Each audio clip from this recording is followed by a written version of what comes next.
Do you remember when you were young and got absorbed in something? A book, a puzzle, a game? You would stay with it for hours without tiring, without ever feeling the need to stop. In those moments, attention came on its own. Now, that same attention has suddenly gone missing somewhere. Phone notifications, to-do lists, meetings, alerts. Everything pulls us in a different direction. But what if I told you? Losing focus is not fate. It is a habit, and habits can be changed. Think about it.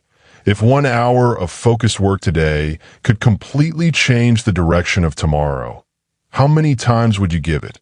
In this video, we will learn, what is the real meaning of focus? Why does our attention slip away? And most importantly, practical methods through which you can train your attention so that your goals are not just dreams, but targets standing right in front of you. Let us begin with a story that may speak the voice of your own mind. This is the story of Arav, not an extraordinary man, no name in newspapers, no millions of followers on social media, just an ordinary person, morning tea, office crowds, and at night an empty room where the sound of dreams often echoed. Arav woke up at the same time every morning. The alarm rang. He turned it off and stared at the ceiling for a few seconds.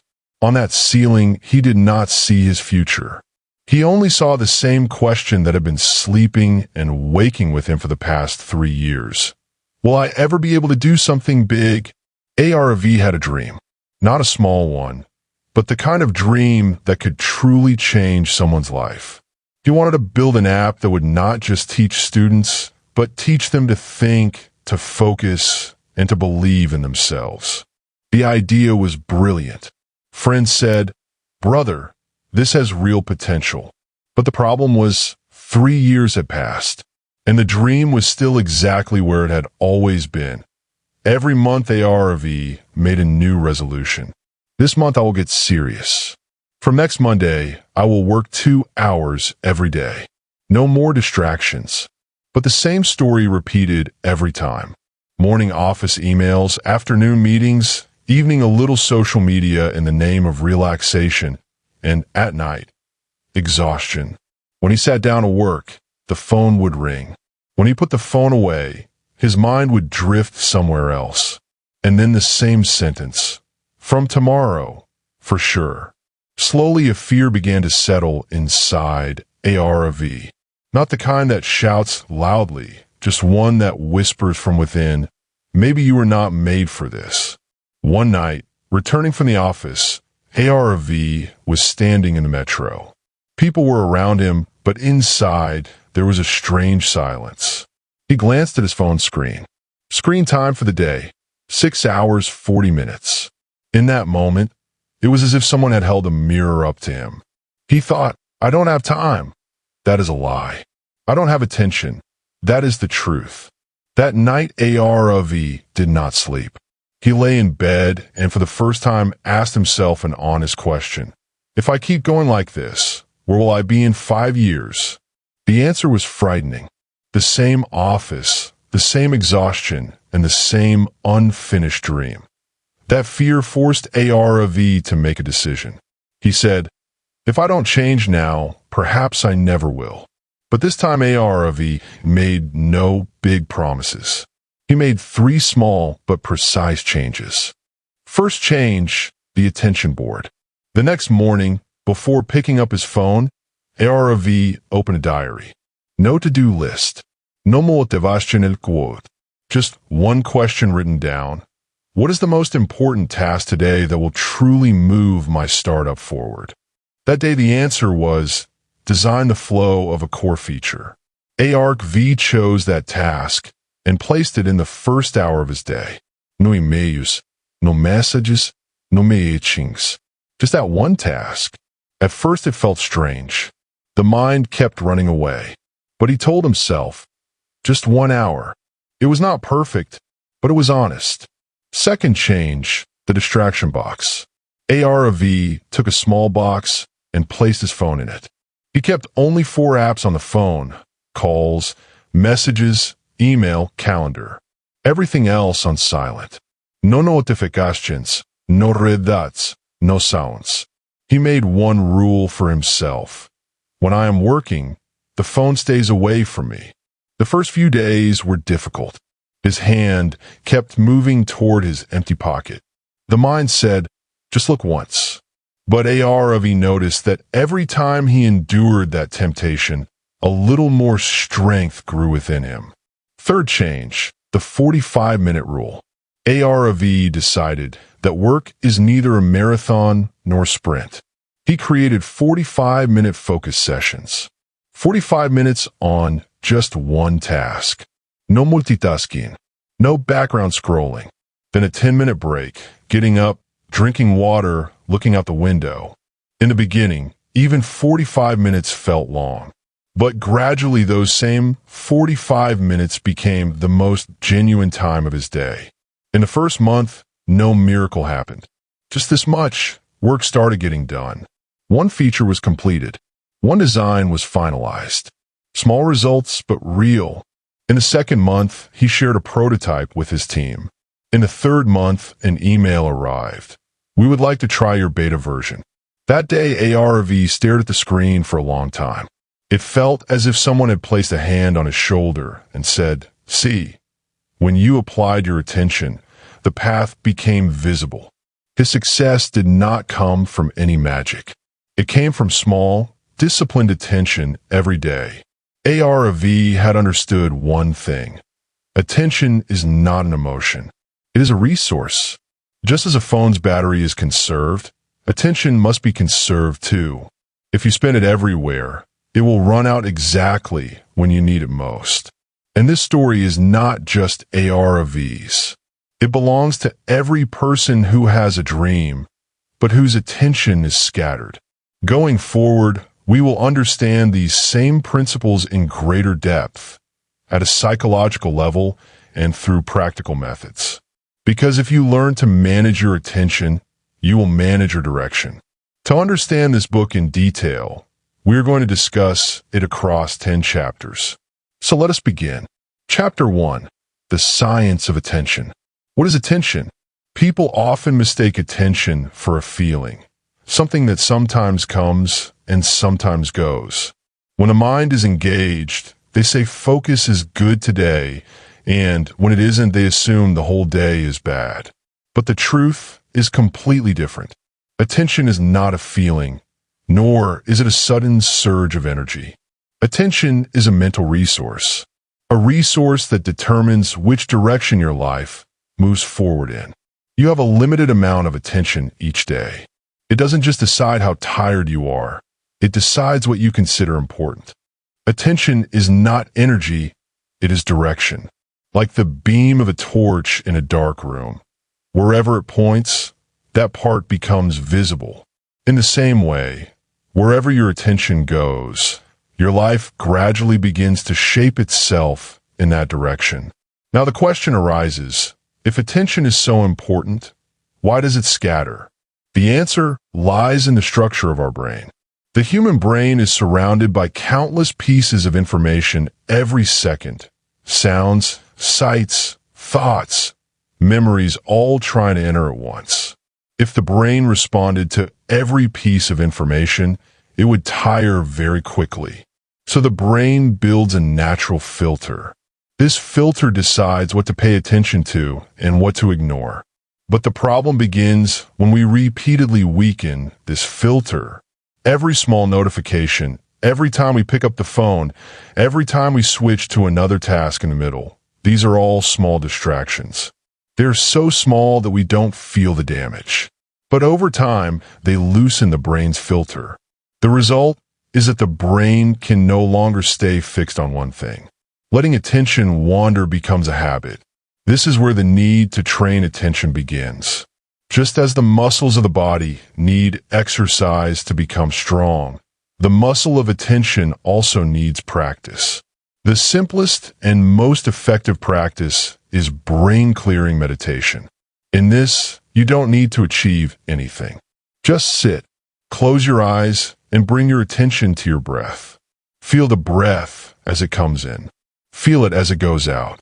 During this process, the mind will repeatedly wander. An old memory will arise, a worry will surface, a plan will appear. But the victory here is not in stopping that thought. The victory is in recognizing it and, without anger, without judgment, bringing the attention back to the breath. Every time you bring attention back, you make the brain's filter a little stronger. In the beginning, even 3 minutes may feel difficult, but those same 3 minutes will gradually become 5, then 10. And before long, you will find that your attention has become more stable, not just in meditation, but also in work, study, and conversation. This is the science of attention, built through quiet practice and carrying the ability to change the entire direction of your life. Chapter 2. Clarity of Goals. Attention can never stay fixed on empty space. It needs a direction, a destination.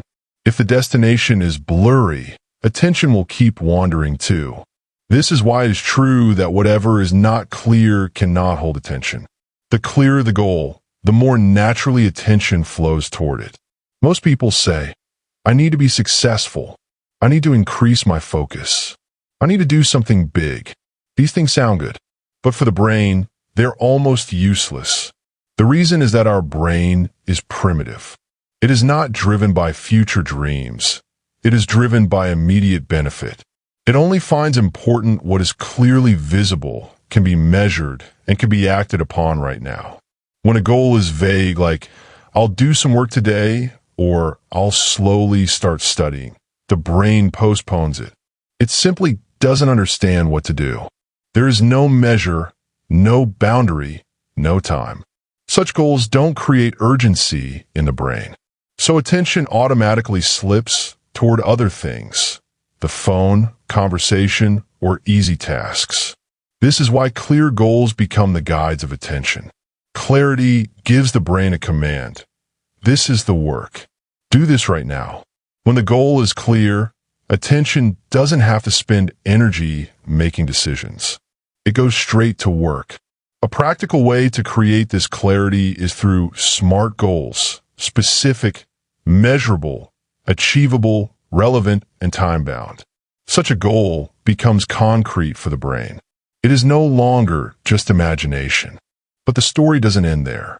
Real change comes when you break your goal down into small pieces every day. In the morning, write down just one main goal, only one. Then ask yourself, what is the smallest first step I can take toward this goal today? So small that it is difficult to postpone. This process is called zeroing down, where a big goal is broken into small, clear steps. When you do this every day, the brain receives a clear command each day. Attention has no room to wander because it knows exactly what to do today and why. Gradually, this habit strengthens your focus, and the goal no longer remains a distant thing. It turns into daily action. Chapter 3. Environment Design. We often assume that attention depends entirely on our willpower. If the mind is strong, focus will remain, and if not, attention will wander. But the truth is that our attention is controlled just as much by our surrounding environment as by our mind. Your environment is giving you signals every moment, where to look, what to react to, and what to ignore. The room you work in, the screen you look at, and the sounds you sit among, all of these together determine the direction of your attention. If there are many open tabs in front of you, red marks of unread messages are glowing, and the table is cluttered with scattered things, your brain does not simply see these as objects. It treats them as calls to action. Every signal tells the brain, look here too. This is why external cues are so powerful. They force us to react without thinking. Even a small notification creates an urge in the mind. Just look once. This can be called a notification trigger. This trigger activates the part of the brain that wants an immediate reward. The result is that we drift away from our work in the middle without reason, and later can't even understand where the attention went.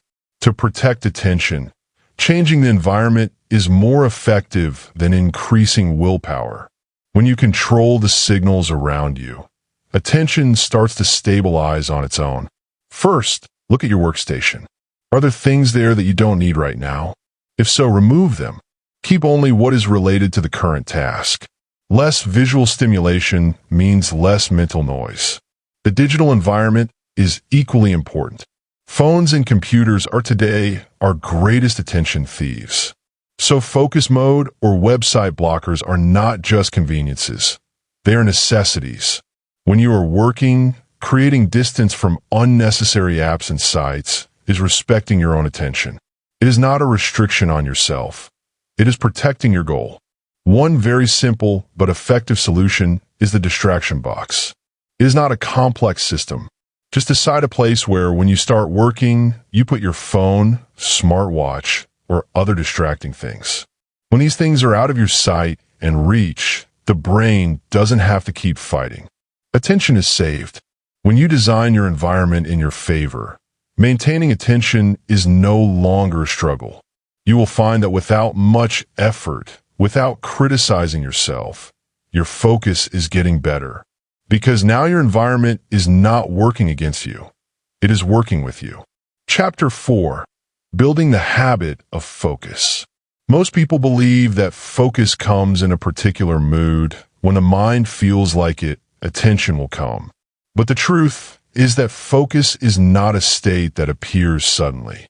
It is a learned habit, and every habit is built from small, repeated behaviors. If you want to make focus permanent, you have to make it part of your daily routine, not leave it dependent on motivation. The human brain runs on habits. It does not think through every action. It recognizes patterns. Because of these patterns, we brush our teeth without thinking, recognize our route, and many times pick up our phone without reason. Focus can also become a pattern in the same way, if trained correctly. Habits have a simple but deep structure: cue, routine, and reward. First comes a signal, like a fixed time or a fixed place. Then the behavior, doing the work. And finally a reward that tells the brain this behavior was good and should be repeated. When you sit in the same place at the same time every day to work, your brain automatically begins to associate that environment with focus. It doesn't need to think about whether to pay attention or not. The moment the cue arrives, the brain switches mode. This is why small cues are so powerful. They make focus easier. To further reinforce this process, the if-then plan is extremely useful. You decide in advance what you will do in a particular situation. For example, if it is 9 a.m., then I will work on just one task for 45 minutes without any interruption. There is no debate, no decision. The moment the time comes, work begins. After this 45-minute focus session, keep a small reward, a short walk, a cup of tea, or simply sitting quietly. This reward gives the brain a signal that focusing is connected to a good experience. Gradually, the brain begins to embrace focus in anticipation of that very experience. This is what turns focus from a struggle into a habit. You don't have to force yourself every day. Small routines, fixed times, and small rewards. Together, they create a system where attention begins to arrive on its own. And when focus becomes a habit, goals no longer remain just thoughts. They begin to become daily reality. Chapter 5. Protection from digital hijacking. In today's world, losing attention is not a personal weakness. It is a design problem. Our phones, apps, and platforms are built to capture our attention, hold it, and call it back repeatedly. Not because we are weak, but because these systems understand our brain's reward mechanism very well. Every time you see a notification, scroll a new post, or open a message, a little dopamine is released in the brain. This is the same chemical that makes us feel good and tells us, do this again. These dopamine hits are very small, but they keep coming continuously. This is why we pick up the phone, even without need. Attention slowly shifts away from deep work and becomes addicted to surface-level stimulation. The problem is that when the brain becomes repeatedly addicted to small rewards, it begins to find staying on one task for a long time difficult. Sustained attention starts to feel heavy and boring. Social media and unnecessary browsing accelerate this process further. The brain gets used to receiving something new every few seconds, and when something new doesn't come, restlessness begins. The first step to protect yourself from digital hijacking is notification pruning. Not every notification is necessary. Most notifications are signals that steal attention in the name of convenience. Keep only the alerts that are truly important. When notifications decrease, the brain doesn't have to stop and react repeatedly. The second important step is fixed times for social media. If you open social media in every free moment, it eats away at the small pieces of your day. Instead, set 1 or 2 fixed windows during the day when you will intentionally use social media. When the brain knows that time is set aside for these things, it doesn't feel the need to check them constantly. Continuous background checking stops, and attention stays clear. The third and most powerful practice is the digital sunset, turning off screens at least 1 hour before sleeping. This time allows the brain to calm down gradually. The moment the screen light and flood of information stops, the brain gets a chance to go deeper. Sleep improves, and the next day begins with clearer attention. When you use digital devices consciously, they're no longer your masters. You use them, they don't use you. And that is the real way out of digital hijacking, taking attention back into your own control. Chapter 6: Energy Management. We often assume that attention is a subject purely connected to mental strength. If the mind is strong, focus will remain. But the truth is that attention and energy are deeply connected to each other. Your brain is not a separate machine. It works together with your body. When the body is tired, expecting stable attention from the brain is being unfair to yourself. To maintain attention, the brain needs energy, and that energy doesn't come from air. Sleep, food, and physical activity together form the foundation on which focus stands. If this foundation is weak, attention will keep collapsing, no matter how strong your desire is. From a psychological standpoint, the brain's cognitive control, its ability to regulate itself, is directly affected by glucose levels and sleep. When you don't get enough sleep, the part of the brain that makes plans and manages attention weakens. In such a state, the brain starts leaning toward immediate pleasure, checking the phone, eating something sweet, or postponing work. These are all examples of short-term gratification that a tired brain automatically runs toward. This is why we sometimes make wrong choices even when we know better. It is not a matter of willpower. It is a matter of energy. When energy is low, making correct decisions becomes difficult. So improving focus doesn't just mean making better plans. It also means managing your energy correctly. The first and most essential step is adequate sleep. At least 7 hours of sleep resets the brain. This is not just rest. It is the brain's repair time. After good sleep, attention automatically feels more stable. Short breaks during the day are equally important. Sitting continuously makes the brain sluggish. Every so often, a light walk, standing near a window and taking a deep breath, or moving the body slightly. These small steps reactivate energy. Drinking water is also often ignored. Even mild dehydration can affect attention. Balance in food is also necessary. Too much sugar gives immediate energy, but is followed by a sharp drop. In contrast, high-protein, low-sugar snacks keep energy stable. When energy is stable, attention can last longer. When you take care of your energy, focus is no longer a battle. It begins to become the natural state of body and mind, calm, stable, and in your control. Chapter 7. What is multitasking and why IT doesn't work? Multitasking is often considered skill. It seems that the person who can do many things at once is more capable and faster. But this assumption is one of the greatest misconceptions of modern life. The truth is, the human brain can truly focus on only one thing at a time. What we call multitasking is actually rapidly switching between tasks. Every time you leave one task and go to another, the brain has to switch its context, understand what to do now, where to start from, which goal to focus on. This is why we sometimes make wrong choices even when we know better. It is not a matter of willpower. It is a matter of energy. When energy is low, making correct decisions becomes difficult. So improving focus doesn't just mean making better plans. It also means managing your energy correctly. The first and most essential step is adequate sleep. At least 7 hours of sleep resets the brain. This is not just rest. It is the brain's repair time. After good sleep, attention automatically feels more stable. Short breaks during the day are equally important. Sitting continuously makes the brain sluggish. Every so often, a light walk, standing near a window and taking a deep breath, or moving the body slightly.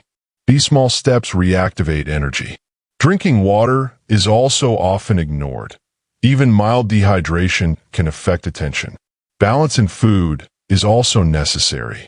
Too much sugar gives immediate energy, but is followed by a sharp drop. In contrast, high-protein, low-sugar snacks keep energy stable. When energy is stable, attention can last longer. When you take care of your energy, focus is no longer a battle. It begins to become the natural state of body and mind, calm, stable, and in your control. Chapter 7. What is multitasking and why IT doesn't work? Multitasking is often considered skill. It seems that the person who can do many things at once is more capable and faster. But this assumption is one of the greatest misconceptions of modern life. The truth is, the human brain can truly focus on only one thing at a time. What we call multitasking is actually rapidly switching between tasks. Every time you leave one task and go to another, the brain has to switch its context, understand what to do now, where to start from, which goal to focus on. You can adopt any number of strategies, but if it is not clear to you why you're doing what you're doing, focus will not last long. When the purpose of work is clear, attention naturally stays on it. In such a state, motivation does not need to be found outside. It begins to rise from within. Most people work because they have to, for money, for praise, or out of fear. These are all external motivations called extrinsic rewards. The problem with these is that they only work for a short time. The moment the reward seems distant or the pressure decreases, attention loosens. The brain starts asking, why do it now? In contrast, intrinsic motivation comes from within. It arises when work is connected to a deeper meaning.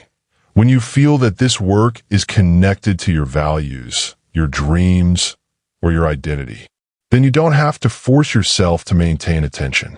The brain itself wants to immerse in that work. Psychologically, when work is connected to a purpose, the brain doesn't see it merely as a task, but as a mission. In such a state, it gives less importance to distractions. Attention receives the signal that this work is important and must be prioritized. This is why we stay committed to work in which we see meaning, even when we are tired. To connect this purpose to everyday tasks, a small ritual can be very effective. Before starting any big task, pause for just 30 seconds. Fix your eyes on the big goal for which you're doing this work. Say to yourself quietly why this work matters, for whom, in which direction.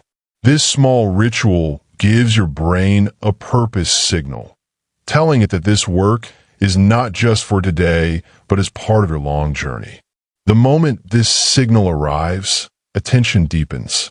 Work no longer feels like a burden. It becomes a meaningful process. When purpose is clear, maintaining focus is no longer a struggle. It becomes part of your identity. And that is the state where work is not just completed. It begins to change you from within. Chapter 9. Creativity within focus. Focus is often understood in a very rigid way, as if it means sitting in one place for hours on end, forcing the mind. But the truth is that such focus neither lasts long nor is creative. Real focus has flexibility.